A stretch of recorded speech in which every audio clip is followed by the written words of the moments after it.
Welcome to The Explainer. Today, we're pulling back the curtain on the invisible force that connects pretty much everything in our lives, Wi-Fi. We use it all day, every day, but how does it actually work? Well, we're going to figure that out. So you've probably heard this before, right?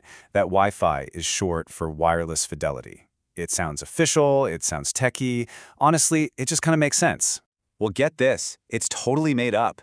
Turns out wireless fidelity was just a catchy slogan invented by a marketing firm after they'd already picked the name Wi-Fi. It has absolutely no real technical meaning whatsoever. So let's dive in and really get to the bottom of this stuff. Here's our game plan for this explainer. We'll start with what Wi-Fi even is, then look at the radio waves it rides on, and the digital handshake that gets you connected. After that, we'll put it head-to-head with a wired connection, and finally, we'll tackle that big safety question. Okay, so first things first, what exactly is this invisible magic that we count on for, well, pretty much everything? You know, at its heart, Wi-Fi is built on a technology that's been around for more than 100 years. Radio waves. Yep, same stuff as your car radio. They're just a form of energy that's flying around us at almost the speed of light. And the only reason we can't see them is because they're on a frequency that our eyes just can't pick up.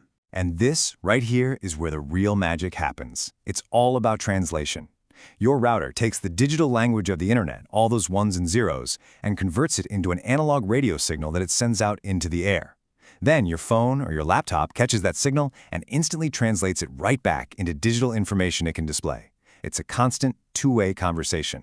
But, okay, if Wi-Fi is just data flying through the air on radio waves, how does it all stay organized? I mean, how do we get a clear signal, and what even makes one connection faster than another? This is such a great way to picture it. The frequency, like 2.4 or 5 gigahertz, that's your main highway. But to keep things moving smoothly and avoid a huge traffic jam, that highway is split up into different lanes, which we call channels. And the wider those lanes are, the more data, or cars, can cruise down it at once. Your router is basically like a GPS, always looking for the clearest, widest lane available. And this leads us to the big trade-off between Wi-Fi's two main highways. You can think of the 2.4 gigahertz band as kind of like a local road. It goes a really long way, and it's great at getting through walls and obstacles, but it's also slower and can get super crowded with other signals from microwaves or old cordless phones. Then you've got the 5 gigahertz band. That's the super fast expressway, blazing speeds, but it doesn't have as much range and it's much more easily blocked. And speaking of being blocked, yeah, these radio waves aren't invincible. Things you wouldn't even think about, brick, concrete, even some types of glass, can absorb or reflect the signal, making it weaker. That's exactly why your Wi-Fi is always going to be fastest when you're in the same room as the router. And you can see just how fast this technology has been evolving to keep up with us.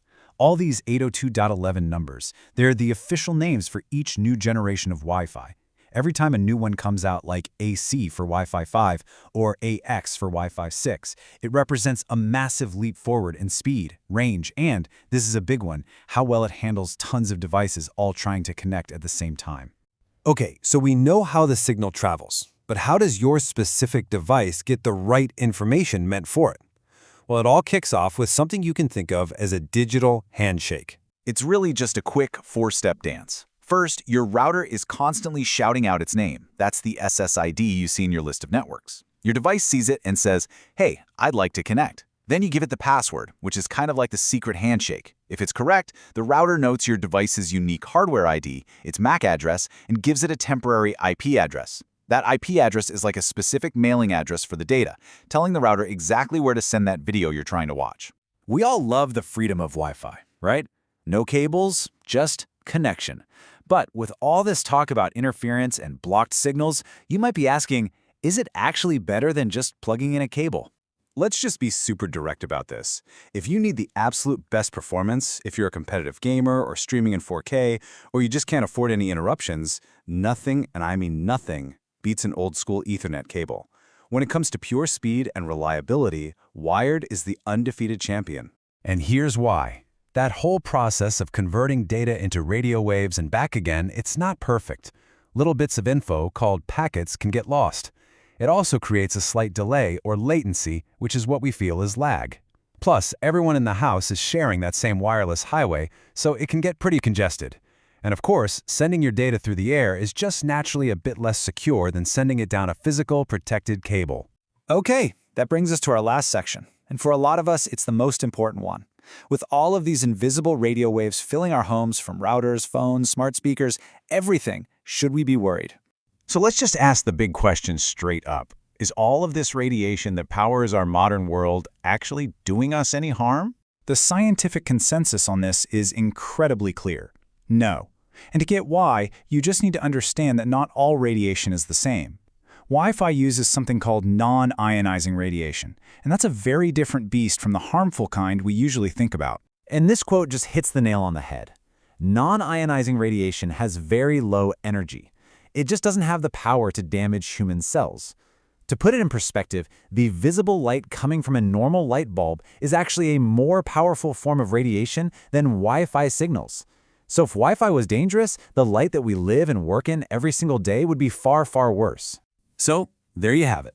From a simple marketing slogan to the intricate dance of radio waves, we've hopefully made the magic of Wi-Fi a little less mysterious. It's a technology that literally connected our devices and changed the world. Which leaves us with one last, really interesting question to think about. What comes next? What's the next technology that will connect our world?